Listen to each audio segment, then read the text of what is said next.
My daughters were getting ready for a billionaire's wedding when I saw his face on the invitation, the groom. My hands went numb. Because 8 years ago, I disappeared while carrying his twins, and he never knew. Now, he'd personally requested Betty and Maria as flower girls. He'd found them. And in 2 weeks, my 7-year-old daughters would walk down the aisle scattering rose petals for their father's wedding to someone else. I never believed in fate until the morning it reached through my inbox and ripped my life in half. It was a Wednesday, nothing special. Betty was arguing with Maria about who got the pink bowl. Maria was insisting the pink bowl made cereal taste better. I was mid-pour, milk carton in one hand, phone in the other, when the notification appeared. Subject: Wedding invitation flower girl selection confirmed. My thumb hovered over it. I almost didn't open it. But curiosity is a patient predator. It waits, it watches, and when you finally give in, it doesn't just bite, it devours. I tapped the screen. The first line was harmless. Pleasant, even. Congratulations poured across my screen in an elegant serif font, the kind rich people use when they want you to know they're rich without saying it out loud.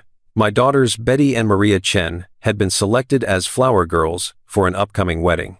An honor, the email said. My girls would be thrilled. Weddings meant sparkles, dresses that twirled, desserts stacked on silver trays, music and magic and the kind of fantasy little girls dream about at night. I smiled. A real one.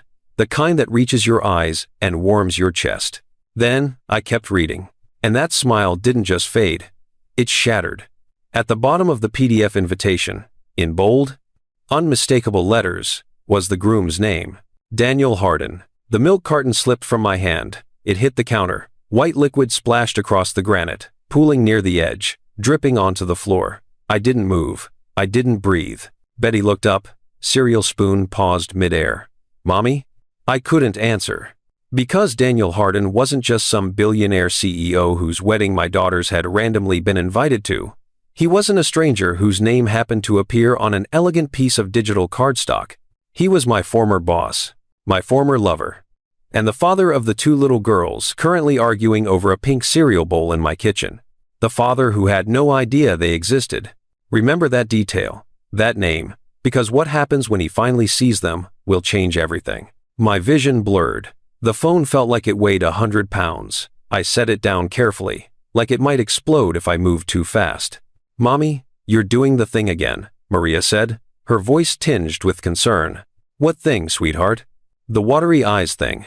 I blinked hard, forced the tears back where they belonged, swallowed the lump forming in my throat. I'm fine, just tired.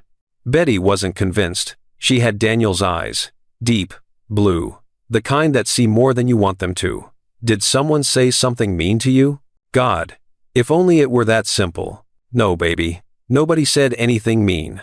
I grabbed a towel and started wiping up the milk, grateful for something to do with my hands. Something that didn't involve looking at that name again. But I could still see it. Burned into my vision like I'd stared too long at the sun. Daniel Hardin. 8 years. I'd managed to keep him in the past for 8 years. I'd built a life. A quiet, stable, predictable life. No chaos, no danger. No men who belonged to skyscrapers and board meetings and empires that swallowed people whole. I was a medical transcriptionist now. I worked from home. I made the girls pancakes on Saturdays and helped with homework on Sundays. I attended school plays and pediatrician appointments and parent-teacher conferences. I was ordinary, invisible, safe. And now this. Maria tugged on my sleeve. Mommy, can I see? See what? The thing that made you sad. I hesitated. My instinct was to delete the email, pretend it never existed, tell the wedding planner there'd been a mistake. My daughters weren't available. We had plans. We were busy. We were anywhere but at Daniel Hardin's wedding. But before I could stop her, Betty was already climbing onto the stool next to me, craning her neck to see the screen. Oh, she breathed, eyes wide. Mommy, is that are we? Flower girls, Maria shrieked, abandoning her cereal entirely. We're going to be flower girls. They erupted, both of them, jumping, squealing, hugging each other with the kind of pure, unfiltered joy that only 7-year-olds can summon. And I stood there, frozen, watching my daughters celebrate the invitation that was about to destroy everything. Because there was no way I could say no now. Not without explaining why. Not without answering questions I wasn't ready to answer. Not without shattering the innocence in their faces. How do you tell your children that the fairy tale wedding they're so excited about belongs to the man who should have been their father but never knew they existed? How do you explain that you ran because you were terrified? Because you didn't want to be the burden that derailed his billion-dollar dreams? Because you convinced yourself he'd choose the empire over you, so you never gave him the chance to prove you wrong? You don't. You smile. You nod. You let them spin around the kitchen in their pajamas, already planning what color flowers they'll carry. And you pour yourself another cup of coffee, knowing full well it won't be strong enough for what's coming. After I dropped the girls at school, I sat in my car in the parking lot for 20 minutes, staring at nothing. My phone buzzed. Once, twice. Messages from other moms about carpool schedules and bake sale signups. Normal things. The kind of things I used to care about. Now they felt like messages from another dimension. I opened the email again. Read it slower this time. Looked for details I'd missed in my initial panic. The wedding was in 2 weeks. 2 weeks. The venue was the Grand Sterling Estate, one of those places that cost more to rent for a day than most people make in a year. Black tie, elegant. The kind of affair that gets covered in magazines. There was a note at the bottom. Your daughters were personally selected by the groom. We're honored to have them as part of this special day. Personally selected. My stomach twisted.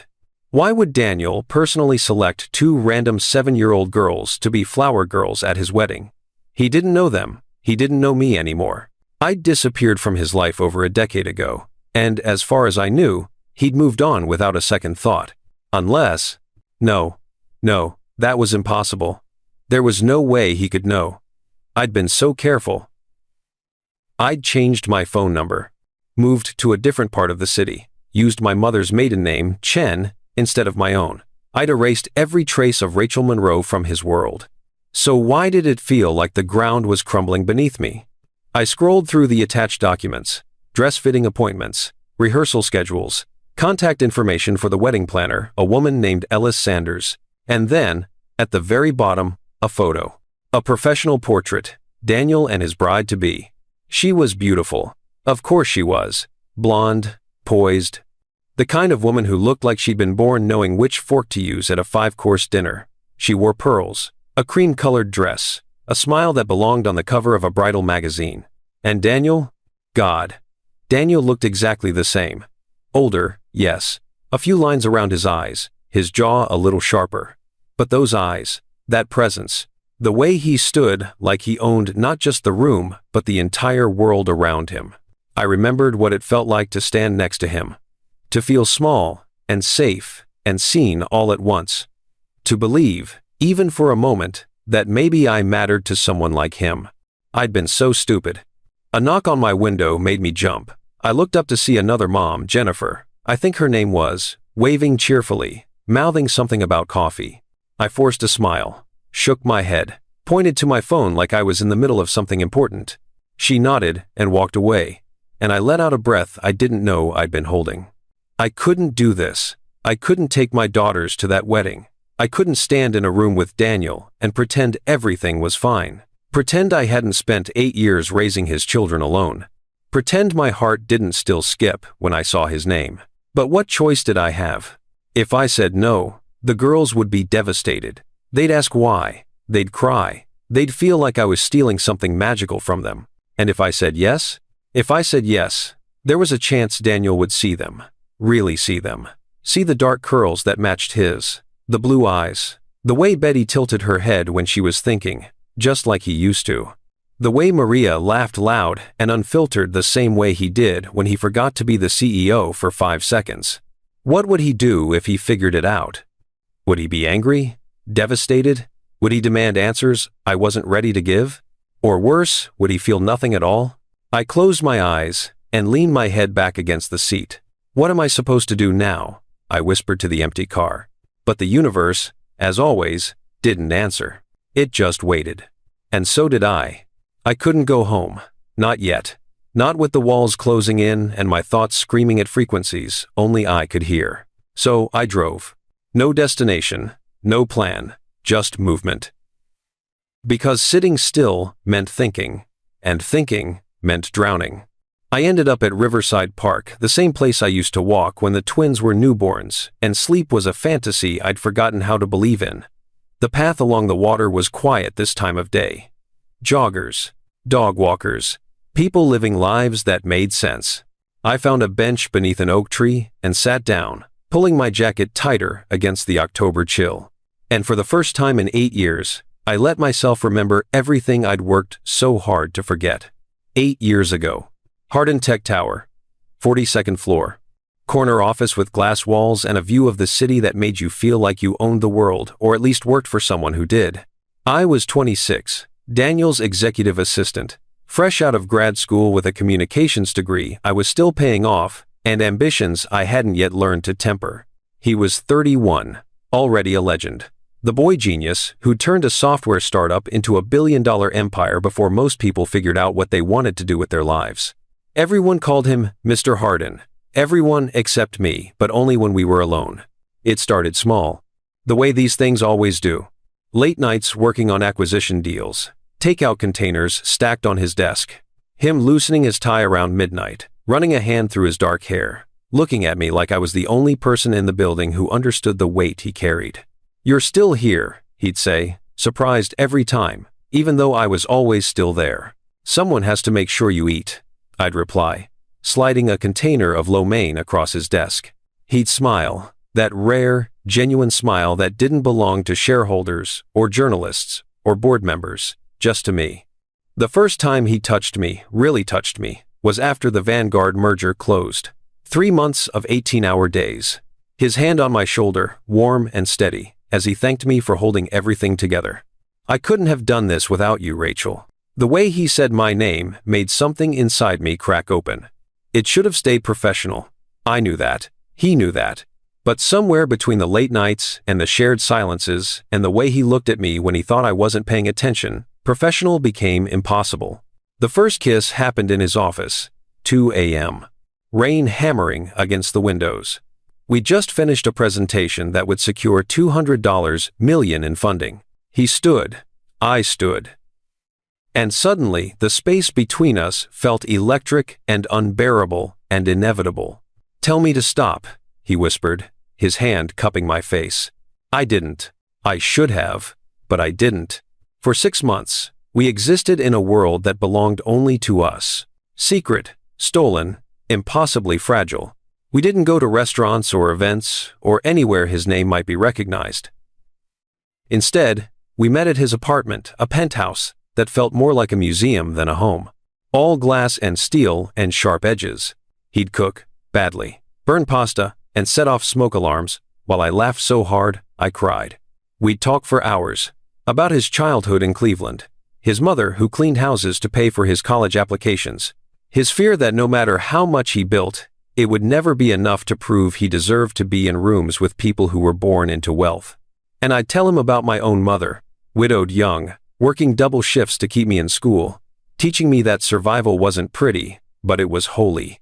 In those moments, he wasn't Daniel Hardin, billionaire CEO. He was just Daniel, the man who fell asleep with his head in my lap while I ran my fingers through his hair, the man who held me like I was something precious, the man who whispered promises neither of us knew how to keep. But the world had other plans. Board meetings, investor calls, trips to Singapore and London and Dubai. He was building an empire, and empires don't pause for things like love, or rest, or the woman waiting for him to come home. I told myself it was enough, that stolen hours were better than nothing, that I could live in the margins of his life and call it happiness. I was wrong. Now here's what you need to understand. Sometimes, we convince ourselves that being second choice is better than being no choice at all.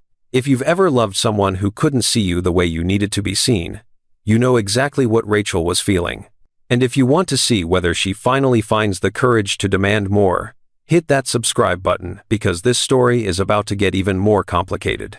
The pregnancy test was positive on a Tuesday. I stared at those 2 pink lines in the bathroom of my studio apartment, and my entire future rewrote itself in 30 seconds. I was terrified. But also, God help me, I was hopeful. Because maybe this would be the thing that made him choose us. Choose something other than the next deal, the next acquisition, the next billion. Maybe we could be a family. I practiced how to tell him. Tried out different words in the mirror. Bought a little pair of baby shoes, yellow, gender neutral, and wrapped them in tissue paper. I was going to tell him that Friday, over dinner, in his apartment. Away from the noise and pressure and endless demands of the world that always seemed to want more of him than I did. But Friday never came. Thursday afternoon, his phone rang. An emergency board meeting. A hostile takeover attempt. Lawyers. Crisis management. The kind of corporate warfare that required every ounce of focus he had. "I'm sorry," he said, grabbing his jacket, already halfway out the door. "This can't wait. Daniel, I need to talk to you about something. Tomorrow, I promise. Tomorrow we'll talk." But tomorrow brought another crisis. And the day after that? And the day after that? I watched him disappear into his empire, and I realized something that broke me. I would always be the thing he got to when everything else was handled. The afterthought. The woman waiting in the wings, while he saved companies and built legacies, and became the man the world needed him to be. I couldn't compete with that. And I couldn't raise a child, 2 children, I'd learn later in the margins of someone else's ambition. So I left. No note, no explanation. Just a resignation email, sent at 11 p.m. on a Sunday.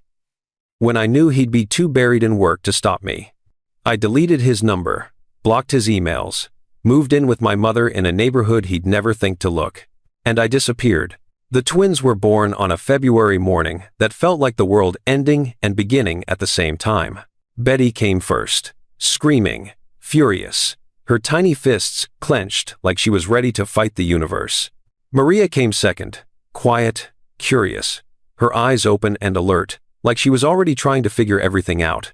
And I held them both, exhausted and terrified, and more in love than I'd ever been, and I knew I'd made the right choice. Even if it hurt. Even if I spent the next 8 years wondering what he would have said if I'd told him, if he would have chosen us, if I'd robbed him and them of something they deserved. The first 2 years were brutal. Midnight feedings ×2, diapers and doctor visits, and days where I didn't sleep for more than 20 minutes at a time. My mother helped as much as she could, but she was getting older, and her health wasn't what it used to be. Money was tight, impossibly tight. I worked transcription jobs from home medical files, legal depositions, anything that paid and let me stay with the girls. I shopped at thrift stores, cut coupons, learned to make meals stretch across 3 days. But we survived. And somewhere along the way, surviving turned into living. The girls started school, made friends, brought home drawings and spelling tests and stories about their day. They didn't ask about their father, not often. And when they did, I told them he was someone I'd loved once, but life had taken us in different directions. It wasn't a lie, not entirely. They seemed satisfied with that, or maybe they just learned not to ask. A jogger passed my bench, and I blinked, pulled back to the present. My coffee had gone cold in my hand. The sun had climbed higher, turning the river into a sheet of silver light. 8 years. I'd built a life, a good life, a safe life. And now, Daniel was back. Not because he'd searched for me, not because he'd realized what he'd lost, but because of an invitation. A wedding. A twist of fate so cruel it almost felt intentional. Was the universe punishing me? For running? For hiding his daughters from him? Or was it giving me a sign? A chance to stop running and finally face the truth I'd buried? I didn't know. All I knew was that in 2 weeks, I'd be standing in a room with the man I'd never stopped loving, watching him marry someone else, while our daughters scattered petals at his feet. And he still had no idea they existed.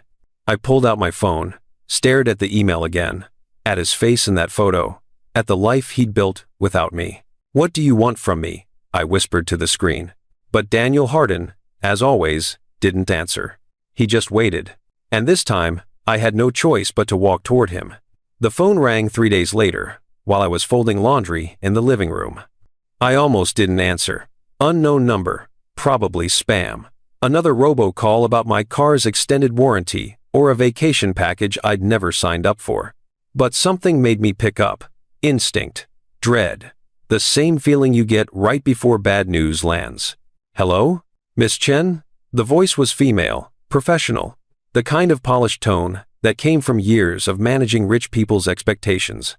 "This is Ellis Sanders. I'm the wedding coordinator for the Hardin-Sanders wedding. My stomach dropped. I set down the shirt I'd been folding, one of Maria's, bright yellow with a unicorn on it, and tried to keep my voice steady. Yes. Hi. I got the email. Wonderful. There was a pause. Papers shuffling in the background. I'm calling to schedule the first fitting for Betty and Maria. We have several options available next week. Actually, I interrupted, my heart hammering. I've been meaning to reach out. I'm not sure the girls will be able to participate after all. Silence. Not the comfortable kind. The kind that pressed against your chest and made you aware of every breath. I see. Ellis's tone shifted. Still polite, but cooler now. Careful. May I ask why? Because the groom is their father and he doesn't know they exist. Because I've spent 8 years hiding from him and this feels like the universe's cruelest joke. Because I'm terrified of what happens when he sees them. Scheduling conflict, I said instead. Family obligations. Another pause. Longer this time. Miss Chen. Ellis's voice dropped, became almost confidential. I need to be frank with you. This isn't a standard flower girl selection. My pulse spiked. What do you mean? The groom, Mr. Hardin, he personally requested your daughters, by name. The room tilted. I sat down hard on the couch, the laundry basket sliding off my lap, clothes spilling onto the floor. That's not possible, I whispered. He doesn't know them. I'm simply relaying what I was told. Ellis sounded uncomfortable now, like she'd stepped into something she didn't fully understand. When we began looking for flower girls, Mr. God, Hardin said he had specific children in mind. He provided their names, Betty and Maria Chen, your address, everything. No. This couldn't be happening. How? My voice cracked. How could he possibly? I don't know, Miss Chen. That's not information I'm privy to. She cleared her throat. But I do know that Mr. Hardin was very insistent. He wants them there. Wait, I interrupted, my voice shaking. You said he provided their names. How? How could he possibly know them? Ellis hesitated, glancing toward the door like she was breaking protocol. I probably shouldn't tell you this, but Mr. Hardin has been doing charity work with the East Side Charter School Foundation. Educational grants, funding for arts programs. She paused. Apparently there was a newsletter, photos of scholarship recipients. Your daughters were featured. My blood ran cold. The scholarship, the one I'd applied for last year when money was impossibly tight, the one that came through from some tech foundation I'd never heard of. He saw their photo, Ellis continued softly, asked questions, did some research. Miss Chen, when Daniel Hardin wants to find someone, he finds them. The floor tilted beneath me. He'd been looking. Not openly, maybe, but looking. He recognized something, I whispered. Ellis nodded. He said they reminded him of someone he'd lost. The walls were closing in. I couldn't breathe. Couldn't think. How did he find them? Had he been looking? Had he somehow discovered the truth? Or was this something else, some horrifying coincidence I didn't have the capacity to understand? Miss Chen, are you still there? I forced air into my lungs. Yes, I'm here. I understand this might feel overwhelming, Ellis continued, her tone softening slightly. But I assure you, this is a tremendous honor. The Hardin-Sanders wedding will be one of the most high-profile events of the year. Your daughters will be part of something truly special. Special, right. Special was one word for it. Nightmare was another. I need time to think, I managed. Of course. But Miss Chen? Ellis's voice turned firm again. The fitting is scheduled for Saturday at 2 p.m. at Blanche Bridal on 5th Avenue. If your daughters aren't going to participate, I need to know by tomorrow morning so we can make alternative arrangements. Tomorrow morning, less than 24 hours to decide whether to blow up my life or keep running from a past that apparently refused to stay buried. I'll let you know, I said. Thank you. I'll email you the details. She hung up before I could respond. I sat there, phone in my hand, staring at nothing. He knew. Somehow, impossibly, Daniel knew about the girls. Maybe not the whole truth, not yet, but enough to find them, enough to demand they be part of his wedding. But why? What was he thinking? What did he want? And more terrifying, what would he do when he saw them in person? When he looked into Betty's blue eyes, his eyes, and recognized himself staring back? I didn't tell the girls about the call, not right away. Instead, I made dinner on autopilot, chicken nuggets, carrot sticks, neither of them would eat. Apple slices arranged on plates with the precision of someone trying very hard not to fall apart. They chattered through the meal. School drama, playground politics, a boy named Tyler who'd claimed he could do a backflip but definitely could not. Normal. Everything was so beautifully, painfully normal. Mommy? Betty looked at me, head tilted. Are you okay? I forced a smile. I'm fine, sweetheart. Why? You're doing the staring thing. What staring thing? When you look at us, but you're not really looking, like you're somewhere else. She was too perceptive, always had been. It was going to get her in trouble someday, or save her life. I hadn't decided which. Just tired, I said, the lie sitting heavy on my tongue. Maria bounced in her seat. Did the wedding people call yet? About the dresses? My stomach clenched. Actually. Because Sophia's mom said flower girl dresses are really fancy, like princess dresses. And we get to hold flowers and walk down this long aisle, and everyone watches. And there's cake, Betty added, eyes wide. Really big cake, Sophia said. Sometimes, there's chocolate fountains. They were glowing, both of them. Lit up with the kind of pure, uncomplicated excitement that only children can feel. How could I take that away from them? How could I tell them that the magical wedding they were dreaming about was actually a minefield? That their father, the father they'd spent 7 years imagining and wondering about, was the groom? That I'd hidden them from him, and now fate was forcing all of us into the same room? I couldn't. Not without destroying something precious in them. The wedding planner called today, I heard myself say. You have a fitting on Saturday. The shrieking was immediate, deafening. They jumped out of their chairs and hugged each other, dancing around the kitchen like they'd just won the lottery. And I sat there, watching them, feeling like I'd just signed away the last shred of peace I had left. That night, after I'd tucked them in after the endless questions about what color the dresses might be, and whether they'd get to wear tiaras, and if the bride would be nice, I stood in my bathroom, staring at my reflection. I looked older, tired, the kind of tired that sleep doesn't fix. When did I become this person? The woman who made decisions out of fear instead of courage? The woman who ran instead of fought? 8 years ago, I'd convinced myself I was being selfless, protecting Daniel from the burden of unplanned fatherhood, protecting myself from inevitable rejection. But maybe I'd just been a coward. And now that cowardice was coming due, I thought about calling him, finding his number somehow, warning him before Saturday, giving him time to process what he was about to discover. But what would I even say? Hi Daniel, remember me? The assistant who disappeared 8 years ago. Surprise, you have twin daughters. Hope that doesn't ruin your wedding. No. That was impossible. Maybe he didn't actually know. Maybe this was something else. A bizarre coincidence. Maybe someone at his company had suggested local children for the wedding and the girls' names had come up randomly and he'd approved it without really paying attention, because he approved 1,000 things a day and didn't remember every detail and I was grasping at straws. Daniel Hardin didn't do anything without intention. Every decision was calculated, every move deliberate. If he'd requested Betty and Maria by name, he had a reason. I just didn't know what it was yet. My phone buzzed, the email from Ellis. Fitting details. Address. Time. A polite reminder to arrive 15 minutes early. At the bottom, in bold. Mr. Hardin has personally requested to attend the fitting to meet the flower girls. My hands started shaking. He was going to be there, Saturday, in 2 days. I'd see him for the first time in 8 years. And he'd see the daughters he didn't know existed. There was no avoiding it now, no escape route, no way to run that wouldn't destroy my girl's excitement and force explanations I wasn't ready to give. I was trapped. The universe had backed me into a corner, and all I could do was walk into it and pray I survived what came next. I set the phone down, gripped the edges of the sink, met my own eyes in the mirror. They looked terrified. He can't know, I whispered to my reflection. He can't. But even as I said it, I knew the truth. He already did. Or he would. Soon. And when that moment came, when recognition hit him, when he understood what I'd kept from him, there would be no going back. Not for him. Not for me.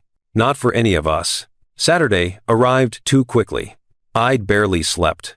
Spent both nights staring at the ceiling, running through scenarios. What I'd say when I saw Daniel. How I'd explain the girls if he asked. whether I should grab them and run the moment he walked through the door. By morning, I decided on a strategy.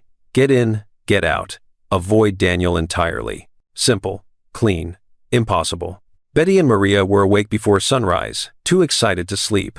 They tried on 3 different outfits each before settling on matching sundresses blue with white flowers. Maria insisted on braids. Betty wanted her hair down. I compromised with half-up styles that took 40 minutes and all of my remaining patience. "Do we look fancy enough?" Betty asked, twirling in front of the mirror. "You look perfect," I said, and meant it. They did. They looked like the kind of children who belonged at elegant weddings. Polished. Sweet. Completely unaware that their existence was about to detonate someone's carefully constructed life. Maybe several people's lives, mine included. Blanche Bridal occupied a corner of Fifth Avenue that screamed old money and new wealth in equal measure, floor-to-ceiling windows. Crystal chandeliers. A facade of white marble that looked like it had been imported from a European palace. I parked 2 blocks away, hands gripping the steering wheel. "This is it?" Maria pressed her face against the window. "It looks like a castle." "It's beautiful," Betty breathed. I wanted to drive away, just start the car and keep going until we hit a state where no one knew our names and Daniel Hardin was just a face on a magazine cover instead of the father of my children. But the girls were already unbuckling their seatbelts, bouncing with anticipation. So I got out, took their hands, and walked toward the beautiful, terrifying building like a condemned woman approaching the gallows. The interior was even more intimidating. White everything, plush carpet, racks of dresses that probably cost more than my car. A woman behind a glass desk looked up as we entered, her smile professional and cool. "You must be the Chens," she said. "The bride is waiting in the Belvedere suite. 2nd floor, 1st door on your right." "Thank you," I managed. We climbed a curved staircase, the girls running ahead, me trailing behind, my heart attempting to break through my ribcage. The suite door was open. Music drifted out, something classical, elegant, the kind of music that made you aware of every rough edge you possessed. And then I saw her. Amanda Sanders stood in front of a 3-way mirror, examining a lace veil. She was even more beautiful in person than in the photo. Tall, graceful, blonde hair swept into a perfect chignon. She wore a cream silk blouse and tailored pants that probably cost more than I made in a month.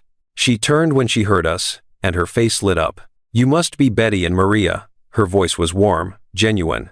The kind of voice that belonged to someone who'd never had to fight for anything because everything had always been given freely. "I'm so happy to meet you." The girls went shy for exactly 3 seconds before Amanda's warmth melted their hesitation. "I love your dresses," Amanda said, kneeling to their level. "And your hair. Did your mom do these braids?" "She did mine," Maria said proudly. "Betty's is down because she doesn't like things pulling her hair." "Smart," Amanda laughed. "I'm the same way. Beautiful but comfortable, that's the secret." She was good with them, natural. I hadn't expected that. Somehow I'd imagined Daniel's bride would be cold, distant, the kind of woman who saw children as accessories rather than people. But Amanda was none of those things, which somehow made this worse. "And you must be their mother." Amanda stood, extending her hand. "I'm Amanda. Thank you so much for bringing them. This means the world to us." I shook her hand, forcing my voice to stay level. Rachel Chen. Her grip was firm but not aggressive, her smile genuine, her eyes kind. I wanted to hate her, it would have been easier. But standing there, watching her compliment my daughters and make them feel special, all I felt was a suffocating mix of jealousy and guilt. This was the woman Daniel had chosen, the woman who fit into his world. The woman who probably attended charity galas and business dinners and understood which fork to use without having to think about it. Everything I'd never been. A consultant appeared with measuring tape and fabric swatches. The girls were ushered onto a small platform while Amanda supervised, offering opinions on sleeve length and hem style. I stood back, trying to be invisible. "They're beautiful girls," Amanda said, appearing beside me. "You must be so proud." "I am." The words came out strangled. "How old are they?" 7. 7. Such a perfect age. Old enough to handle the responsibility, young enough to still think weddings are magic. She smiled, watching Betty spin in a sample dress. Daniel was very specific about wanting them in the wedding. My throat tightened. Was he? Oh yes. Actually. Amanda's expression shifted, became thoughtful. It was a bit unusual. When we started planning, I assumed we'd use my nieces as flower girls. But Daniel insisted. He said he'd found the perfect children. When I asked why, he got this look on his face. What kind of look? I couldn't stop myself from asking. Sad, almost, wistful. Amanda's voice softened. He said they reminded him of someone he once loved. The floor disappeared beneath me. The room tilted. Sound became muffled and distant. I felt my hands start shaking and shoved them into my pockets before anyone could see. Are you all right? Amanda touched my arm, concerned. You've gone pale. I'm fine, I lied. Just warm in here. Let me get you some water. No. I just need a minute. I was already moving, backing toward the door. Restroom. I'll be right back. I didn't wait for her response. The bathroom was mercifully empty. Marble sinks, gold fixtures, a small velvet chair in the corner like rich people needed furniture even in their restrooms. I locked the door and gripped the edge of the sink, staring at my reflection. My face was white, my eyes too wide. I looked like someone who'd just been hit by a car and was still trying to process what happened. Someone he once loved. Daniel remembered me.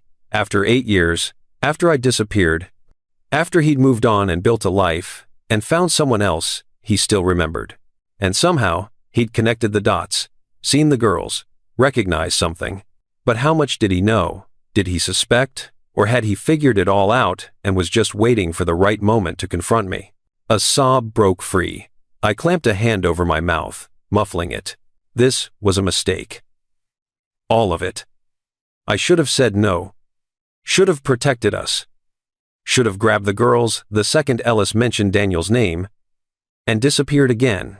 But it was too late now. The door handle rattled. Rachel? Amanda's voice. Soft and worried. Can I come in? No. Go away.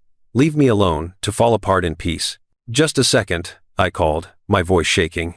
I ran cold water over my wrists, splashed my face, tried to pull myself together with the same desperate determination I'd used for 8 years, every time things got hard. When I opened the door, Amanda was there, holding a bottle of water. Here, she said gently, you looked like you needed this. Thank you. I took it, not trusting myself to say more. Is it the wedding? Amanda asked. I know these events can be overwhelming, especially with children. If you're worried about the girls handling everything, it's not that. The words came out sharper than I intended.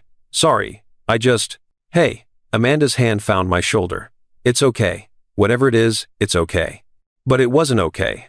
Nothing about this was okay. She thought I was nervous about the wedding logistics, anxious about my daughters performing well, maybe intimidated by the wealth and elegance surrounding us. She had no idea she was standing 2 feet away from the mother of her fiancé's children, that the woman trembling in front of her had loved Daniel first, that the life she was about to step into could have been mine. You're very kind, I whispered. He's lucky to have you. Something flickered across Amanda's face. There and gone so fast, I almost missed it. Sadness? Doubt? That's generous of you to say. Her smile didn't quite reach her eyes. Though lately, I'm not sure luck has much to do with it. Before I could ask what she meant, Betty's voice echoed from the suite. Mommy, come look. We look like princesses. Amanda's professional smile returned. Duty calls. Come on, you'll want to see this. She walked back toward the suite, and I followed, my legs mechanical, my mind screaming. The girls stood on platforms, wearing pale pink dresses with tulle skirts and pearl details. They looked like something from a fairy tale. Daniel's daughters, in dresses for his wedding to someone else. What do you think? Maria spun, her skirt floating around her. You're beautiful, I said, and my voice broke on the word. Both of you. So beautiful. Amanda stood beside me, both of us watching the twins laugh and twirl. They really do look like him, Amanda murmured, almost to herself. My heart stopped. What? She blinked, seeming to realize she'd spoken aloud. Nothing, just the eyes. They have Daniel's eyes. I noticed it the moment I saw them. She laughed softly. Isn't that strange? How sometimes strangers remind you of people you know. It wasn't strange. It was DNA. It was truth, circling closer and closer, ready to strike. Very strange, I whispered. And as I stood there, watching my daughters shine in wedding dresses meant for another woman's celebration, watching Daniel's bride compliment children who carried his blood, I knew with absolute certainty, the truth was coming. Not today, but soon. And when it did, everything would shatter. If you've ever had a secret so big it felt like it was crushing you from the inside, you know what Rachel is feeling right now. The truth has a way of demanding to be told. And if you need to see how this impossible situation resolves, make sure you're subscribed, because the confrontation that's coming will change everything. The grand Sterling estate looked like something out of a dream, or a nightmare, depending on your perspective. Stone columns, manicured gardens stretching toward infinity. A fountain in the center courtyard where water cascaded over marble angels. The kind of place where people got married when they wanted the world to know they'd arrived. I pulled into the parking area, my hands slick with sweat against the steering wheel. Whoa, Betty breathed from the back seat. Is this real? It looks like the castle from that movie, Maria added. The one with the princess and the beast. Close enough, I thought. The rehearsal wasn't supposed to include parents. Ellis had made that clear in her email. Just the wedding party, the officiant, and the flower girls for a quick run-through of the processional. But the girls had begged me to stay. And after everything, after Amanda's comments, after the fitting, after lying awake every night, imagining worst-case scenarios, I couldn't leave them alone. So I'd come, with a plan, stay in the back, keep my head down, remain invisible. Daniel would be busy with wedding logistics, surrounded by family and groomsmen and coordinators demanding his attention. He wouldn't notice one mother sitting in the shadows. That was the plan, anyway. The ceremony space was inside a glass conservatory, walls of windows overlooking the gardens, ceiling arched like a cathedral, white chairs arranged in perfect rows, a platform at the front where Daniel and Amanda would exchange vows, where he'd promise forever to someone who wasn't me. I sat in the last row, trying to make myself small. The girls stood near the entrance with Ellis, who was explaining the timing. When to walk, how fast, where to throw the petals. Betty and Maria nodded seriously, like they were receiving instructions for a military operation. I almost smiled. Almost. Then I heard voices. Male, deep, coming from the side entrance. My entire body went rigid. Don't need a full rehearsal. I've walked down an aisle before, one man said, laughing. At your cousin's wedding when you were 8, another replied. Doesn't count. Groomsmen, Daniel's friends, his world. I sank lower in my seat, grateful for the enormous floral arrangement blocking part of my view. And then I heard it. That voice, the one I'd heard in late-night phone calls and across conference tables and whispered against my skin in the darkness of his penthouse. Let's just get this done. I have a call with Singapore at 6. Daniel. Every nerve in my body screamed at me to run. But I couldn't move, couldn't breathe, could only sit there, frozen, as footsteps approached. He appeared near the front, talking to the officiant. Still in a business suit, charcoal gray, perfectly tailored. He'd always been tall, but somehow he seemed taller now, broader, like the years had added weight to his presence. His dark hair was shorter than I remembered, flecked with gray at the temples, lines around his eyes that hadn't been there before. But it was still him, still the man I'd loved, still the man I'd run from, still the father of my children. I couldn't look away. Ellis brought the girls forward, explaining their role. Daniel turned to watch, and even from 30 feet away, I saw the moment it happened. The moment he really saw them, his expression shifted, froze. Something flickered across his face, recognition, confusion, shock, all compressed into a single heartbeat. He stared at Betty, then Maria, then Betty again. His jaw tightened, his hands curled into fists at his sides. One of the groomsmen said something, but Daniel didn't respond. He was locked on the girls, his chest rising and falling like he'd just run a marathon. Mr. Harden? Ellis's voice, uncertain. Are the flower girls acceptable? He didn't answer immediately, just kept staring. Finally, he cleared his throat. They're perfect. But his voice was wrong, strained, like something had wrapped around his throat and was squeezing. Betty noticed him watching and waved shyly. Hi. Daniel's expression cracked. For just a second, I saw something raw and unguarded.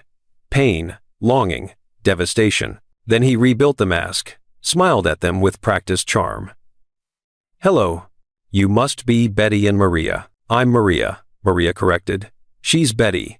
People mix us up a lot. I'll make sure not to. His voice was gentle with them. Careful. Like they were something precious and fragile. You're going to do a wonderful job. Thank you, they said in unison, then giggled at themselves. And Daniel just stood there, watching them laugh, looking like a man who'd been shot, but hadn't realized it yet. This was a mistake. I needed to leave. Needed to grab the girls and… All right, Ellis called. Let's run through the processional. Flower girls first, then bridesmaids. Then, music started. Classical. Sweeping. The kind that made everything feel inevitable. Betty and Maria began their walk, tossing imaginary petals, their steps careful and deliberate. Daniel watched every second. His eyes tracked them down the aisle, his expression unreadable now, locked down tight. But I knew that look. I'd seen it before, when he was working through a problem, connecting dots, building toward a conclusion he didn't want to believe. The girls reached the front. Ellis directed them to their positions. They beamed, proud of themselves. And Daniel stood 5 feet away, staring at them like they were ghosts. One of the groomsmen leaned over, whispered something. Daniel shook his head, dismissed him with a gesture. His gaze swept the room, casual at first, then more deliberate. Searching. My stomach dropped. He was looking for someone. For me. I stood, quietly, slowly, started edging toward the exit. Almost there. Just a few more steps and I'd be out. I'd collect the girls after, make up an excuse. Rachel? The world stopped. That voice, my name. After 8 years of silence, he said my name, and it hit me like a physical force. I froze. Every instinct screaming at me to run. But I turned, and there he was. Daniel Hardin, 10 feet away, staring at me like I'd risen from the dead. His face had gone white. His eyes, those blue eyes that Betty had inherited, were wide with shock. It's you, he breathed. It's really you. I couldn't speak, couldn't move, could only stand there while 8 years of distance collapsed into nothing. He looked older up close, more worn, but still impossibly, devastatingly, Daniel. I thought. He stopped, swallowed hard. You disappeared. I looked for you. For months I looked. Daniel. My voice came out broken. His gaze shifted past me, to the front of the conservatory, to Betty and Maria, who were watching us with curious expressions. I saw it happen, saw the pieces click into place, saw realization dawn across his features like sunrise breaking over a battlefield. He looked at them, looked at me, looked at them again. No, he whispered. No, that's not. But his voice died because he could see it now, really see it. The dark curls, the blue eyes, the tilt of Betty's head, Maria's smile, the way they moved and spoke and existed in the world. They were his. Daniel, I can explain. I started backing away. How old are they? His voice was rough, demanding. I have to go. Rachel, how old are they? 7. The word fell out before I could stop it. The math was simple, brutal, undeniable. 7 years old, which meant I was already pregnant when I left him 8 years ago, which meant I was already carrying them when I left. Understanding hit him like a wrecking ball. His knees actually buckled. He grabbed the back of a chair to steady himself. You were pregnant, he said. Not a question. An accusation. A grief. When you left, you were pregnant. I need to get the girls. Those are my daughters. His voice rose. People were starting to notice. Ellis had stopped talking. The groomsmen were staring. Rachel, those are my daughters, and you never told me. The conservatory had gone silent. Everyone watching. Betty and Maria looked scared now, confused by the man who was shouting. I moved toward them, panic overriding everything else. Girls, we're leaving. But Daniel was faster. He stepped in front of me, blocking my path. Don't you dare, he said, his voice shaking. Don't you dare run from me again. You don't understand. Then make me understand. His eyes were wet, devastated, furious. Make me understand how you could hide my children from me for 7 years. Mommy? Betty's voice, small and frightened. What's wrong?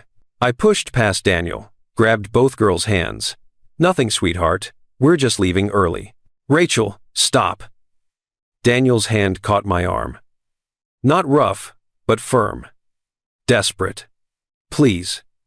Please, don't take them. Not yet. I need. I yanked free, my own tears falling now. You need to let us go. I didn't even know they existed, he said, and his voice broke completely. How could you do this? How could you take them from me? Because I was terrified. Because I thought you'd choose your empire. Because I was trying to protect all of us, and maybe I was wrong, but I made a choice, and now it's too late to undo it. But I didn't say any of that. I just pulled the girls toward the exit, their small hands clutching mine, their faces confused and scared. Rachel, I kept walking. I know what you're hiding. His voice followed us across the conservatory, through the door, into the late afternoon sunlight. I know what you're hiding, and we are going to talk about this. But we were already in the parking lot, already at the car, already driving away while Betty asked why that man was angry, and Maria asked if we were in trouble, and I lied through my tears and told them everything was fine. Everything was fine. Even though everything, absolutely everything, had just detonated. I made it 3 blocks before I had to pull over. My hands were shaking so badly I couldn't grip the steering wheel. My vision blurred with tears I'd been holding back since the conservatory. My chest felt like someone had reached inside and crushed everything vital. Mommy? Betty's voice from the back seat, frightened. Why are we stopped? Just give me a second, baby. I pressed my forehead against the steering wheel, trying to breathe, trying to think, trying to figure out what came next when your entire life had just imploded in front of 50 witnesses. Daniel knew. He'd looked at our daughters and known immediately. And the devastation on his face, the raw, unfiltered pain would haunt me for the rest of my life. Was that man mad at you? Maria asked quietly. No, sweetheart, he wasn't mad. He was just, what? Shocked? Betrayed? Discovering he had children he never knew existed? Confused about something. He seemed really sad, Betty observed. Too perceptive. Always too perceptive. A knock on my window made me jump. I looked up, and my heart stopped. Daniel stood outside my car, chest heaving like he'd run the entire 3 blocks. His tie was loosened. His jacket gone. His eyes red-rimmed and wild. Rachel, his voice muffled through the glass. Please, we need to talk. Not now. Yes. Now. He looked past me at the girls in the back seat, and his expression cracked. Please. 5 minutes. That's all I'm asking. I couldn't do this. Not here. Not with Betty and Maria watching. But he wasn't leaving. I could see it in his stance, in the desperate set of his jaw. I turned to the girls. I need to talk to this man for a few minutes. Stay in the car. Doors locked. Okay? Is he dangerous? Maria whispered. No. He's not dangerous. Just the most dangerous person in the world to my carefully constructed peace. I'll be right outside where you can see me, I promise. I got out slowly, locked the doors behind me, and walked several feet away, far enough that the girls couldn't hear, close enough that I could see them through the window. Daniel followed, keeping distance between us like he didn't trust himself to get too close. For a long moment, neither of us spoke. We just stood there on a random sidewalk 3 blocks from the Grand Sterling estate. 2 people who'd loved each other once, now separated by 8 years of secrets and silence. Why? His voice broke the quiet. Raw. Bleeding. Why didn't you tell me? Daniel, I looked for you. He took a step closer. For 6 months after you left, I looked everywhere. I called your mother, she wouldn't talk to me. I went to your apartment, you'd moved. I hired investigators, you'd vanished. I hadn't known that. Hadn't let myself imagine he'd cared enough to search. I thought, his voice caught. I thought you left because I'd done something. Said something. I replayed every conversation, trying to figure out where I'd failed you. You didn't fail me. Then why? He demanded. Why would you hide this from me? Those girls, Rachel, those are my daughters, and I've missed 7 years of their lives. The accusation hit like a slap, because he was right. I'd taken something from him that could never be returned. You want to know why? My own voice rose. Because I was terrified, Daniel. Because I was 26 years old, pregnant with twins, and you were Daniel Hardin, billionaire CEO, who barely had time to eat lunch, let alone raise children. You should have told me. When? The dam broke. 8 years of guilt, and justification poured out. When you were in Singapore, Dubai, London, when you were closing deals and building empires and canceling dinner for the 5th night in a row? That's not fair. Fair? I laughed bitterly. You want to talk about fair? I tried to tell you, Daniel. The night before you left for Tokyo, I had it all planned. I'd bought baby shoes, wrapped them, practiced the words. His face went pale. But you got that phone call, that emergency, and you said tomorrow, I promises, and then tomorrow never came, because there was always another crisis, another deal, another thing more important than 5 minutes with me. Rachel, I was invisible to you. My voice cracked. I was the assistant who stayed late and made sure you ate and kept your life running, but I was never the priority. How could I bring children into that? How could I ask them to compete for scraps of your attention? So you decided for me? His anger matched mine now. You decided I wouldn't choose you, wouldn't choose them? You took that choice away, because I already knew your choice. I shouted. You chose the empire. Every single day, you chose the empire. And I couldn't. I couldn't be the burden that derailed your dreams, or the family you resented for holding you back. That's not who I am. Yes, it is. Tears streamed down my face. You didn't even see me, Daniel. How could you have seen us? The words hung in the air between us, sharp and devastating. Daniel stared at me, and I watched something break inside him. You're right, he whispered. I didn't see you. Not the way I should have. I was so focused on building something that mattered, on proving I belonged in rooms with people who were born into wealth, I missed what was right in front of me. He took a shaky breath. But Rachel, I would have chosen you.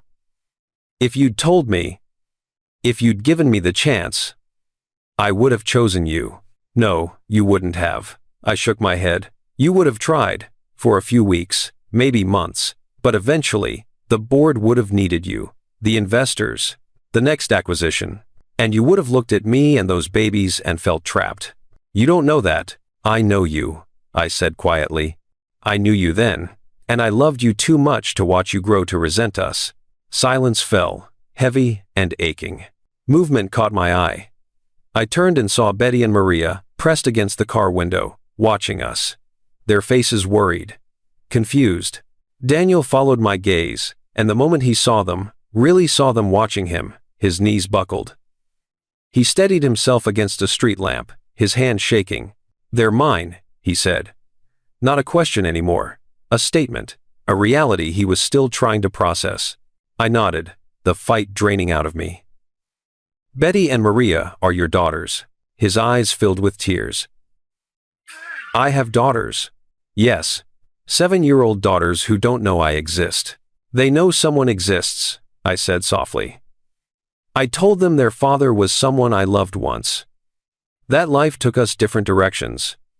They've asked questions over the years. But you lied to them. His voice hardened again. You let them grow up thinking their father didn't want them. I never said that. You didn't have to. He looked at me, and the pain in his eyes was unbearable. Absence says it all, doesn't it? They think I abandoned them, abandoned you, when the truth is I never even knew they existed. Guilt crashed over me. Because he was right. Whatever my intentions, whatever my fears, I'd made him the villain in a story he'd never been given a chance to write. I'm sorry, I whispered. I know that's not enough. I know I can't give you back those 7 years. But Daniel, I did what I thought was best. Best for who? His voice broke. Because it sure as hell wasn't best for me, or for them. He looked at the car again, at Betty waving tentatively, at Maria pressing her hand against the glass. I'm getting married in 2 weeks, he said, more to himself than me. To a woman I don't love. For a merger that doesn't matter. And my daughters are supposed to be flower girls. Do you understand how insane that is? I didn't have an answer. He ran a hand through his hair, the gesture so familiar it hurt. I need time, he said finally. Time to process this. Time to figure out what comes next. Okay? But Rachel? He looked at me, and his expression was harder now, determined. This isn't over. Not even close. Those girls deserve to know their father. And I deserve to know them. I know. I'm not asking your permission, he continued. I'm telling you, however this happened, whatever your reasons, they're my daughters, and I'm not walking away." The finality in his voice made it clear. Everything had changed. There was no going back to the careful life I'd built. No more hiding. The truth was out, and it was going to reshape all of our lives. "What about the wedding?" I asked quietly. Daniel looked toward the grand Sterling estate in the distance. "I don't know." Then he walked away. Not back toward the venue, just away, down the sidewalk. Shoulders hunched, a man carrying weight he hadn't asked for but would bear anyway. I watched until he disappeared around a corner. Then I got back in the car, where my daughters waited with questions I still didn't know how to answer. "Mommy, why was that man crying?" Betty asked. I started the engine, my own tears falling freely now. "Because, sometimes," I said, "people lose things they didn't know they had, and finding them again hurts just as much as losing them did." Maria was quiet for a moment. Then, was he talking about us? I met her eyes in the rearview mirror. Those blue eyes. Daniel's eyes. "Yes, sweetheart, he was talking about you. Is he our daddy?" The question hung in the air. Simple, devastating, inevitable. And for the first time in 7 years, I told my daughters the truth. "Yes, that man is your father." The silence that followed was the loudest sound I'd ever heard. I didn't sleep the night before the wedding. How could I? My daughters now knew their father existed. They'd asked 1,000 questions. I'd stumbled through answering. They wanted to see him again. Wanted to know why he hadn't been there before. Wanted to understand a situation I barely understood myself. I'd told them a simplified version. Their father and I had loved each other, but life got complicated. He didn't know about them because I'd been scared and made a mistake. And now we had to figure out how to move forward. Betty had cried. Maria had gone silent. And I'd held them both, feeling like the worst mother in the world. When morning came the day of Daniel's wedding, I considered not going. Considered keeping the girls home and disappearing again. But Ellis had called. Her voice tight and professional despite the clear stress underneath. "Miss Chen, I need the girls here by 9 a.m. No exceptions. Whatever happened at rehearsal, today is about the bride and groom. We need everyone professional." So I'd agreed. Because what else could I do? Daniel had said he wanted to know his daughters. Walking away now would only prove him right, that I'd keep running, keep hiding, keep making choices for everyone else. We arrived at 8:45. The grand Sterling estate was transformed. Flowers everywhere, white ribbons. Guests in designer clothes congregating in the courtyard. A string quartet playing something elegant and melancholy. It looked like a fairy tale. It felt like a funeral. Ellis intercepted us at the entrance, her face pale and strained. "Girls, come with me immediately. Hair and makeup are waiting." She whisked Betty and Maria away before I could kiss them goodbye.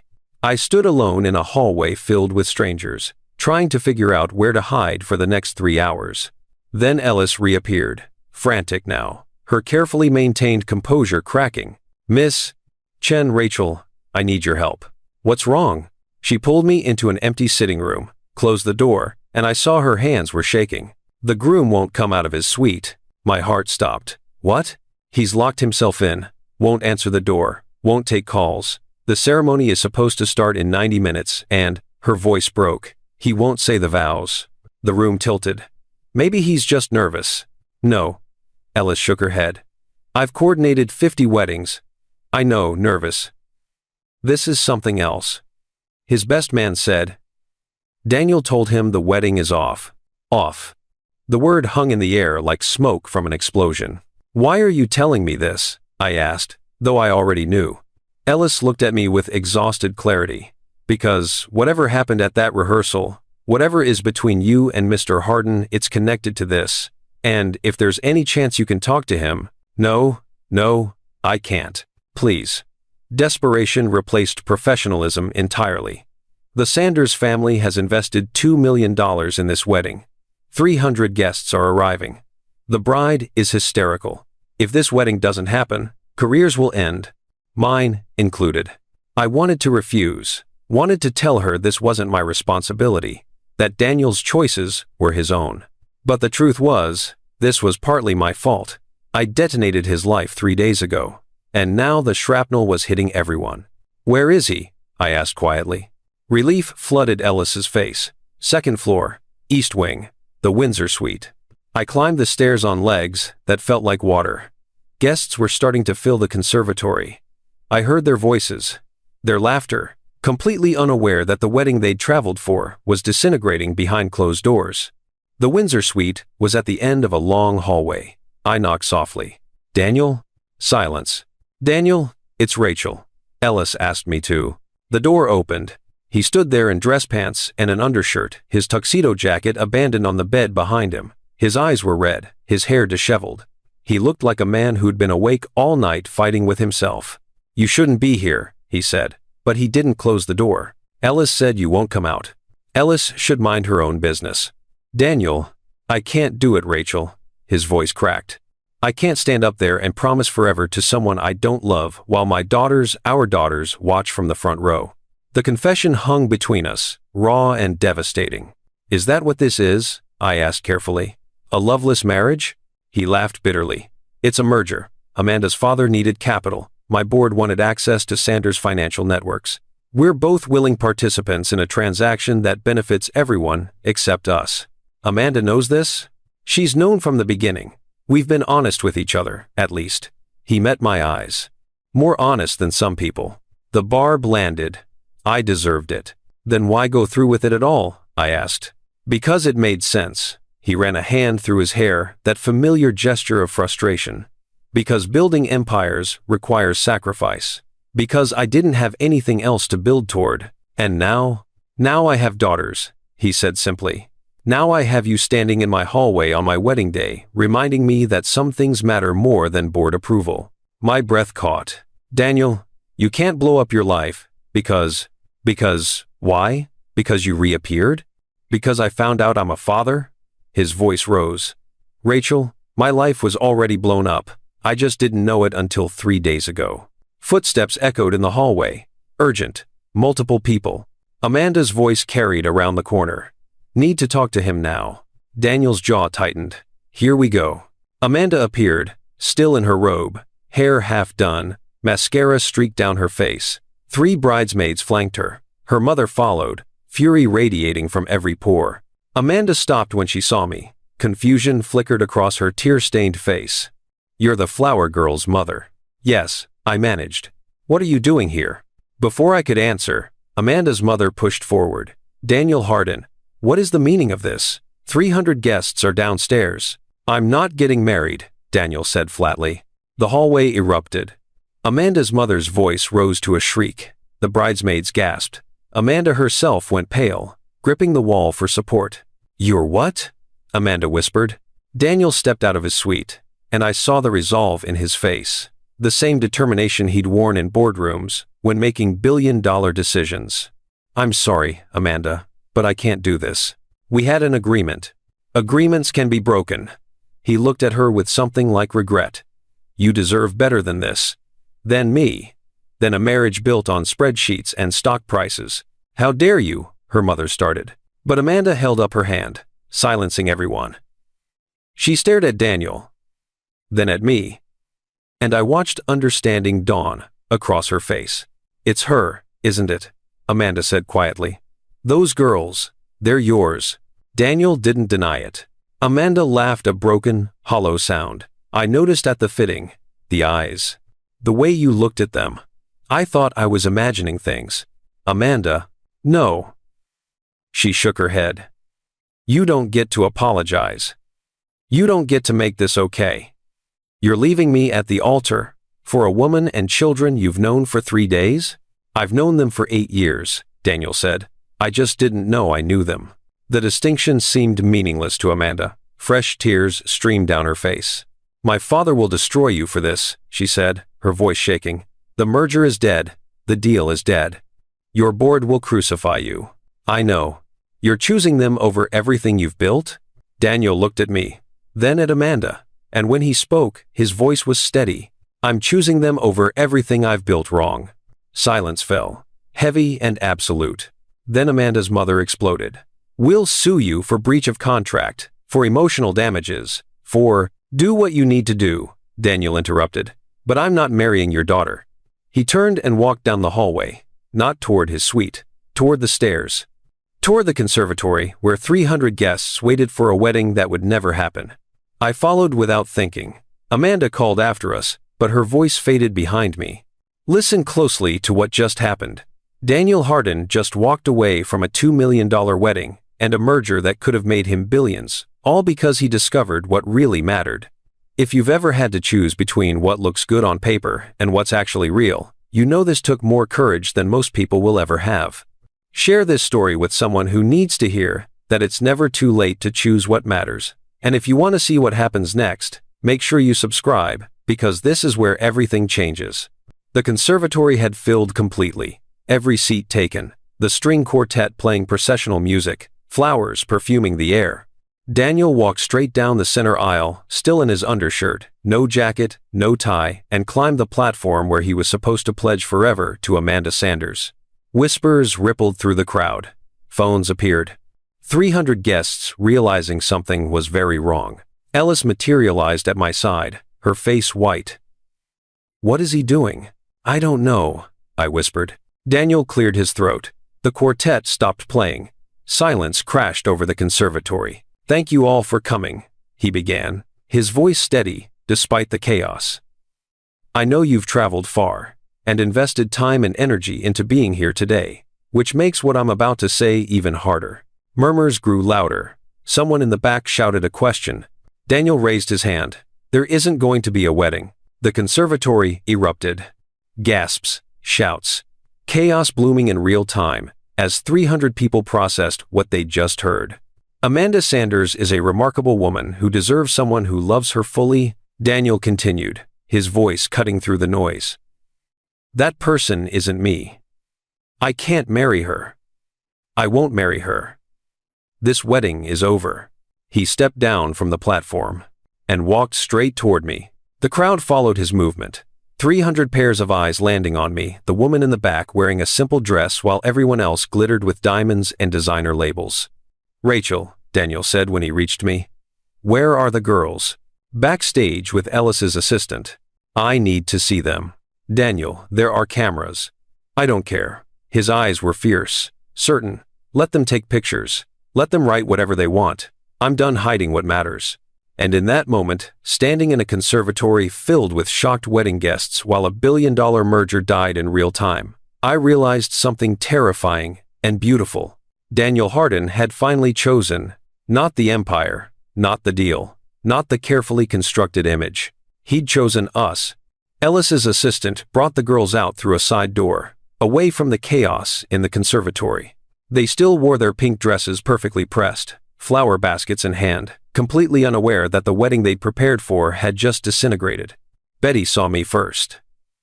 "Mommy, are we supposed to walk now?" Nobody told us. Then she saw Daniel standing beside me, and her words died. Maria froze too.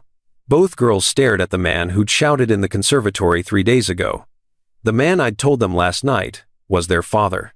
The man who'd just walked away from a billion-dollar wedding to stand here in front of them. "Girls," I said softly, kneeling to their level. "Remember what we talked about last night?" They nodded, eyes wide and uncertain. Daniel took a step forward, then stopped, like he was afraid sudden movement might scare them away. His hands trembled at his sides. "Hi," he said, his voice rough. I'm Daniel."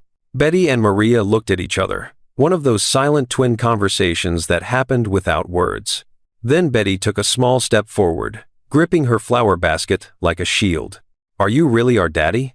The question, so simple, so devastating, broke something fundamental in Daniel. His knees gave out. He dropped right there on the marble floor. And I watched a man who commanded boardrooms and brokered billion-dollar deals fall apart completely. Tears streamed down his face. His shoulders shook. He covered his mouth with one hand, trying to hold back sobs that came anyway. "Yes," he choked out. "Yes, I'm your daddy." Betty's eyes filled with tears too. "Why weren't you there before?" The question every child asks, the question I'd dreaded for 7 years. Daniel looked at me, lost, asking permission, asking for help. I nodded slightly. This was his truth to tell. "Because I didn't know about you," he said, his voice breaking. Your mom and I, we loved each other a long time ago. But life got complicated, and I didn't know she was going to have you. I didn't know you existed until a few days ago. So you didn't leave us on purpose? Maria asked quietly. No. Daniel shook his head emphatically. Never. If I'd known, if I'd had any idea, I would have been there. For everything.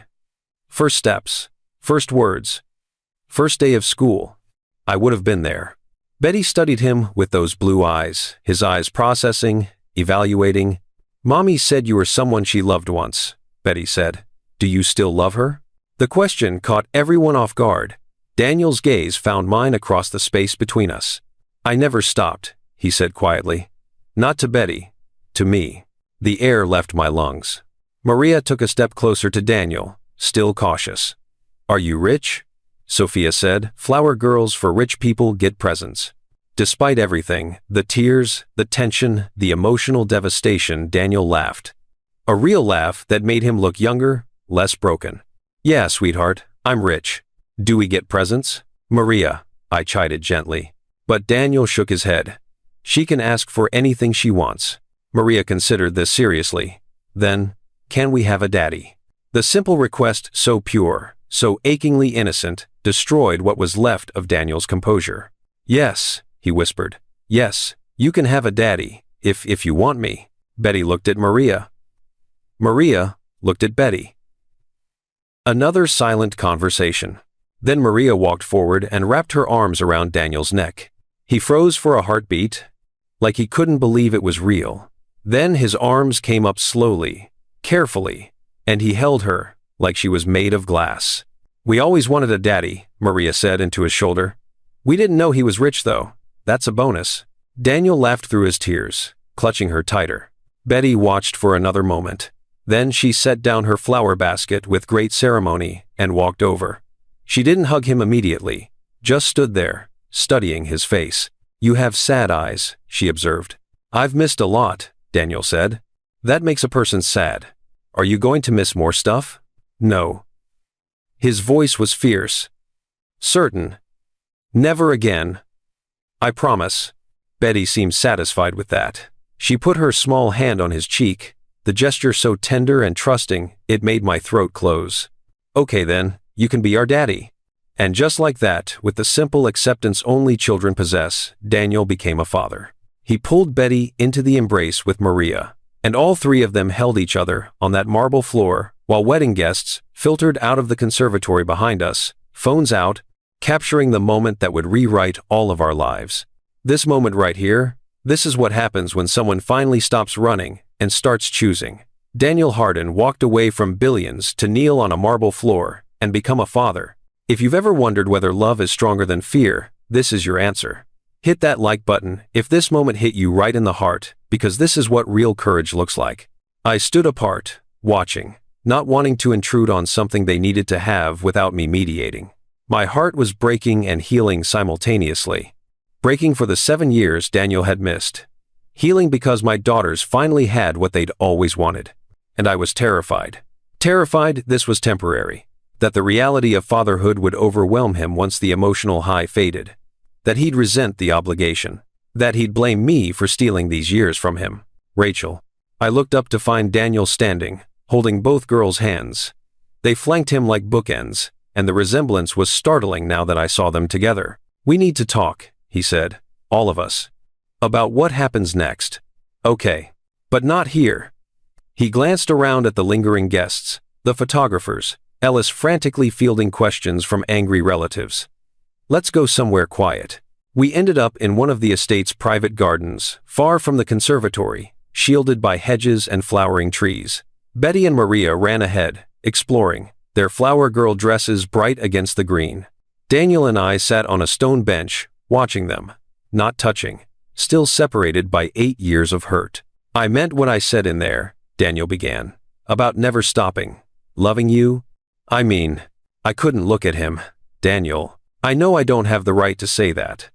I know I failed you before. But Rachel, these last few days seeing you again, meeting them, it's like waking up from a dream I didn't realize I was having. What about your company? The board? Amanda's family threatened to destroy you. Let them try. He sounded unconcerned. I've been building empires for other people's approval my entire adult life. Maybe it's time I built something for myself. For us. Us. The word felt dangerous, hopeful, impossible. I want to be in their lives, Daniel said firmly. However that looks, whatever you're comfortable with. But Rachel, I'm their father, and I'm not walking away. I know. I finally met his eyes. I'm not asking you to. But Daniel, this is terrifying for me. You have resources, power, lawyers. If you decide you want custody, stop. He took my hand the first time he'd touched me in 8 years. I'm not your enemy. I'm angry. Yes, hurt that you hid them. But I understand why you did it. You were scared, and I gave you every reason to be. Tears blurred my vision. I'm sorry. For all of it. For not trusting you. For taking those years from you. We can't get them back, Daniel said quietly. But we can start from here, today, this moment. What does that look like? I don't know yet. He smiled slightly. I've negotiated billion-dollar deals. This terrifies me more. I laughed despite myself. Join the club. Mommy, Daddy, Maria's voice carried across the garden. Come look at the fountain. Daddy. She'd called him Daddy, so easily, like he'd always been there. Daniel's hand tightened on mine. I saw the wonder and fear and overwhelming love cross his face. They're ours, he whispered. We made them. Yeah, we did. I want to know everything. What they like, what they hate, their favorite foods, favorite colors, fears, dreams, everything I've missed. That might take a while. I have time, he stood, pulling me with him. I have the rest of my life. We walked toward the fountain where Betty and Maria waited. Not as the people we'd been 8 years ago, young, naive, thinking love was enough, but as the people we'd become, scarred, wiser.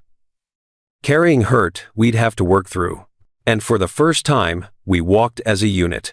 Not perfect, not figured out. But together. Daniel held Maria's hand. I held Betty's.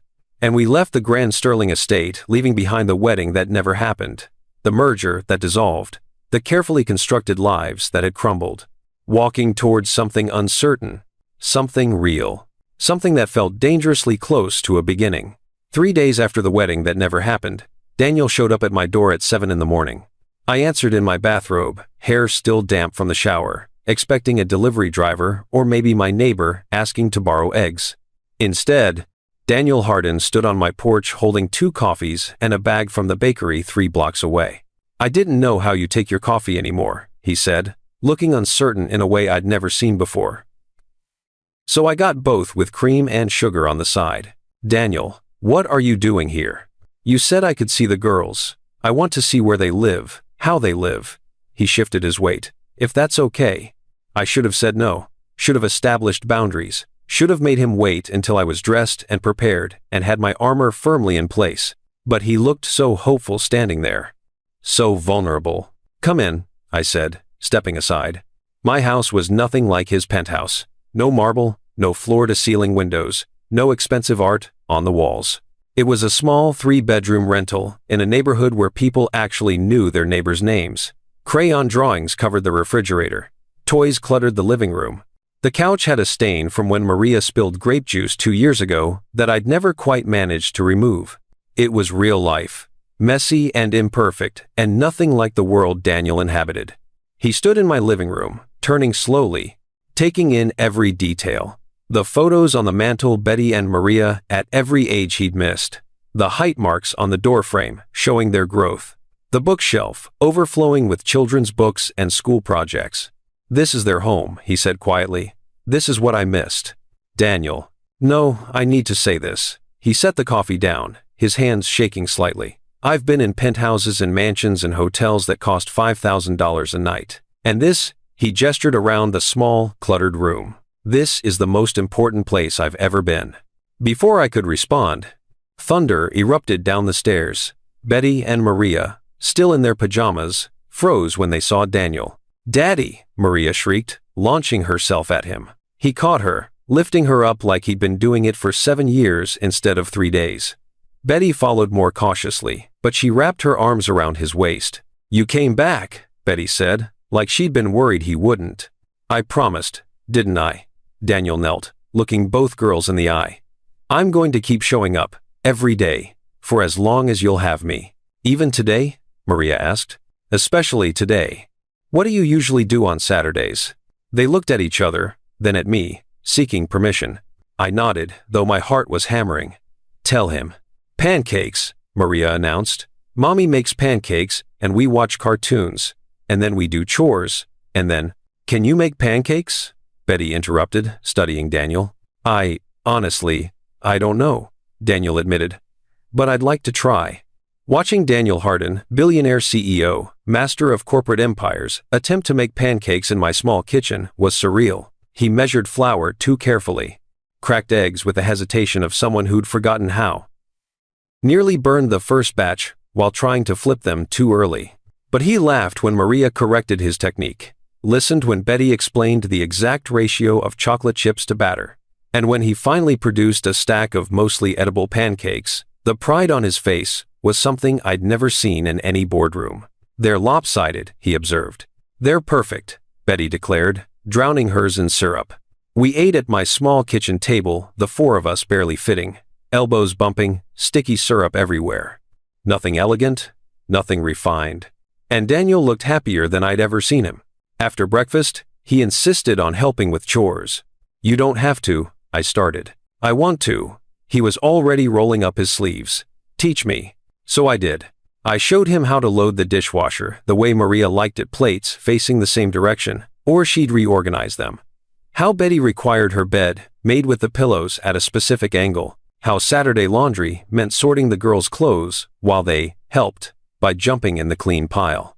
Daniel absorbed everything, like he was studying for the most important exam of his life. When Maria knocked over a plant and dirt scattered across the floor, Daniel was the first to grab paper towels. When Betty had a meltdown over a missing stuffed animal, Daniel helped search every room until they found it wedged behind the couch. He didn't fix everything perfectly, didn't have all the answers, but he showed up, fully, present in a way he'd never managed 8 years ago. By evening, Daniel had been absorbed completely into our chaotic routine. He'd helped with homework, struggling through second-grade math problems that felt harder than merger negotiations. He'd played pretend, letting the girls transform him into various characters in their imaginary worlds. He'd survived a trip to the grocery store where both girls begged for everything they saw, and Daniel, overwhelmed, said yes to far too many things. You can't just buy them everything they point at, I whispered in the cereal aisle. Why not? He looked genuinely confused. Because then they'll expect it. And I can't, I gestured helplessly. I can't compete with that, Daniel. I'm not a billionaire. I'm a medical transcriptionist who shops sales and uses coupons. He set down the third box of sugary cereal he'd been about to add to the cart. You're right. I'm sorry. I don't know how to do this. None of us do, I said more gently. We're all learning. His hand found mine between the cart handle and a display of pasta. Bedtime was the hardest part. Betty and Maria, exhausted from a day of having their father's undivided attention, begged Daniel to read them a story. He looked at me, uncertain. Is that okay? I nodded, throat tight. We went to their room, small, with twin beds covered in mismatched blankets and stuffed animals. Daniel sat between the beds, while Betty and Maria climbed under their covers. Which book? He asked. They debated, finally settling on a story about a princess and a dragon. Daniel read slowly, doing different voices for each character. The girls giggled, corrected his pronunciation, made him read their favorite parts twice. And when he finished, when he kissed both their foreheads and whispered good night, I watched my daughters look at their father with complete trust and love. Like he'd always been there. After the girls fell asleep, Daniel and I sat on my porch. The neighborhood was quiet, stars visible despite the streetlights. The world felt smaller somehow, more manageable. Thank you, Daniel said quietly, for today, for letting me into their lives. They're your daughters, you have a right. No, he turned to face me. You could have made this impossible, could have put up barriers, could have punished me by limiting access, but you didn't. That's generous. More generous than I deserve. I didn't know what to say. I want this, Daniel continued. All of it. The pancakes and the homework and the bedtime stories. I want to be here for the mundane moments and the important ones. I want to build something real with them. With you. My heart stuttered. Daniel. I know I need to earn it. I know trust takes time. But Rachel, I'm not the same person I was 8 years ago. Losing you taught me what mattered. Finding you again reminded me. What if it's not enough? My voice broke. What if the mundane becomes boring? What if board meetings start calling again, and you remember why you love that life? Then you remind me why this one matters more. He took my hand careful, like I might pull away. I'm not perfect, I'll mess up, probably frequently, but I'm here, and I'm not leaving. I never stopped loving you, I whispered. That's what terrifies me. I built a life without you, convinced myself I'd moved on. But Daniel, the moment I saw you again, I know. His thumb traced circles on my palm. Me too. Silence settled between us. Not uncomfortable, just full. The girls want a family day tomorrow, I said eventually. Park, picnic, ice cream. Very ordinary. Sounds perfect. You'll really come? Rachel, he lifted my hand, pressed his lips to my knuckles, slow, careful, reverent. I'll come to every family day for the rest of my life, if you'll let me. The kiss on my hand felt like a promise, like a beginning we'd been denied 8 years ago, but were being offered again now. Not easy, not simple, but real. Okay, I said, tomorrow then. Tomorrow, he agreed. He stood to leave, but paused at the porch steps. For what it's worth, he said, looking back at me, I'm glad the wedding didn't happen. Amanda didn't deserve that. No, she didn't. But Rachel, that wedding would have been the biggest mistake of my life. Walking away led me here, to this porch, to you, to them. He smiled soft and genuine. How could I regret that? He left before I could respond, disappearing into the night. And I sat there on my porch, in a neighborhood where everyone knew everyone's names, thinking about the wedding that never happened, the merger that dissolved, the carefully constructed life that crumbled, and the family that was being built from the rubble. Daniel's wedding didn't happen, but something far more beautiful did. A second chance. For all of us. The boardroom on the 42nd floor of Hardin Tech Tower had witnessed 1,000 negotiations, billion-dollar deals, corporate warfare, empires built and destroyed. But it had never seen Daniel Hardin walk out in the middle of a presentation because his daughter's school called. Gentlemen, we'll have to continue this next week, Daniel said, already gathering his papers. My daughter has a science fair presentation in an hour. The executives exchanged glances. 6 months ago, such a statement would have been unthinkable. Daniel Hardin didn't leave meetings, didn't prioritize anything over business. But that was before Rachel, before Betty and Maria, before everything changed. Which daughter? His CFO asked, smiling slightly. The entire company had learned about the twins within days of the canceled wedding. The media had run wild with the story billionaire discovers secret daughters, walks away from merger marriage. It had been front-page news for weeks. Betty, her volcano is apparently the best one ever created in the history of science, according to her. Daniel's expression softened in a way his board had never seen before. I promised I'd be there. Then go, his CFO said. We'll reschedule. Daniel paused at the door. Thank you, for understanding, for all of this. 6 months ago, his board had been furious about the dissolved Sanders merger, threatened to force him out, called emergency meetings to discuss his erratic behavior. But Daniel had been prepared. He'd restructured the deal, found alternative partnerships, proven that walking away from Amanda hadn't been emotional recklessness, it had been calculated redirection. The empire didn't crumble, it adapted. And slowly, his board had seen something they'd never witnessed. Daniel Hardin building something that mattered more than stock prices. A family.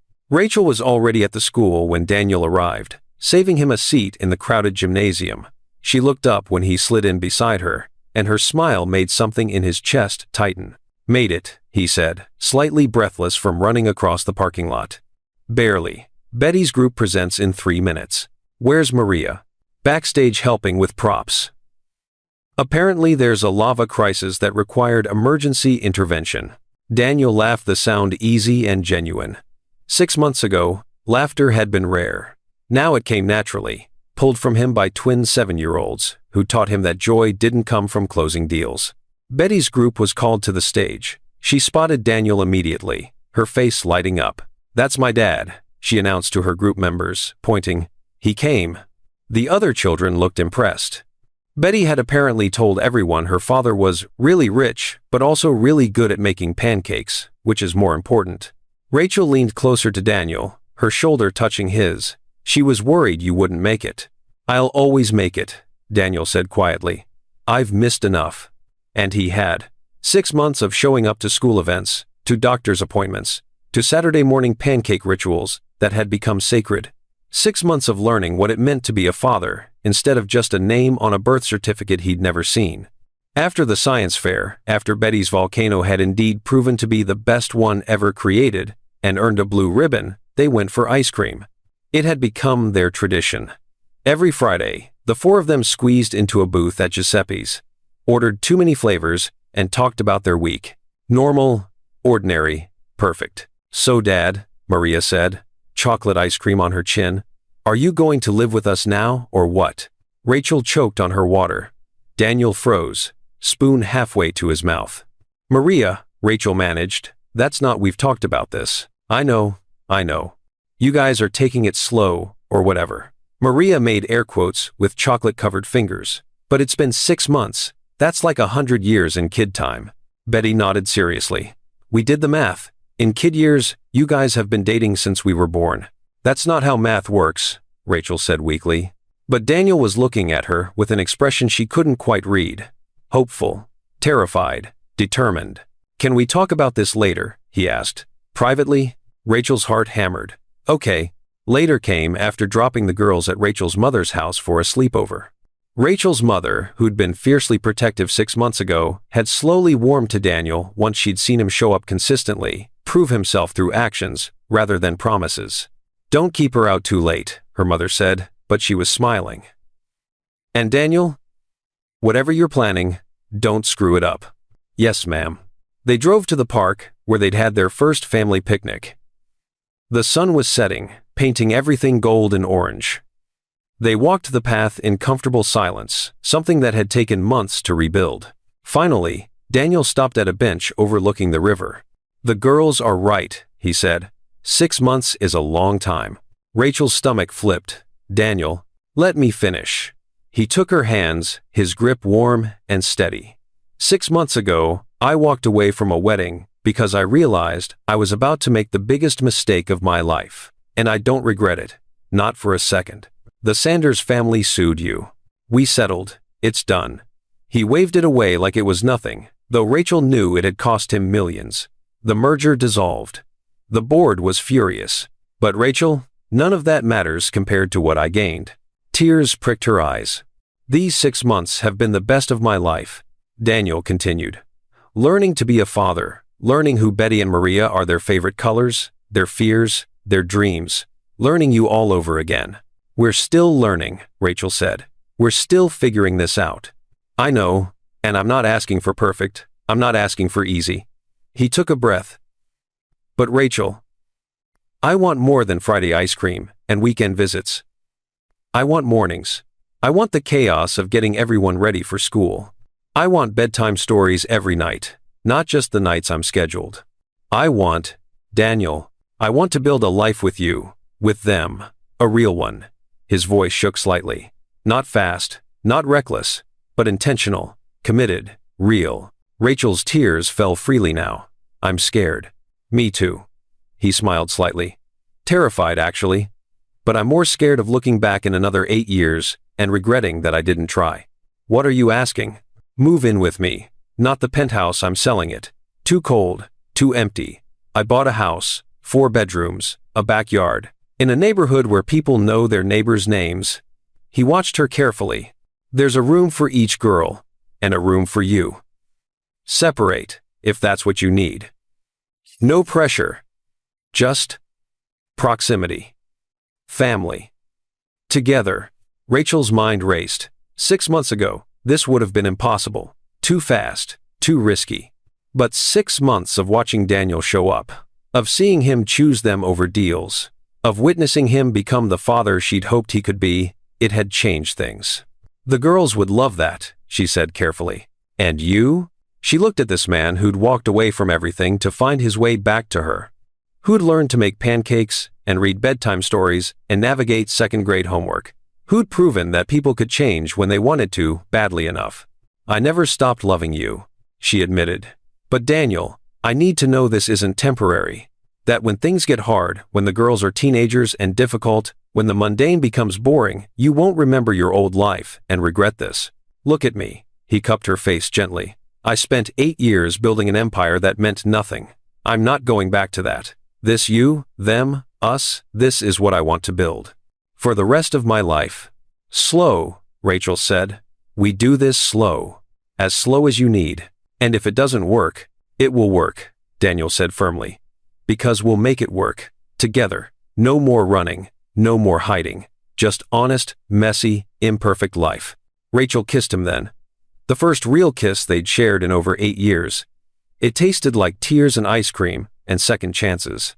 When they pulled apart, Daniel rested his forehead against hers.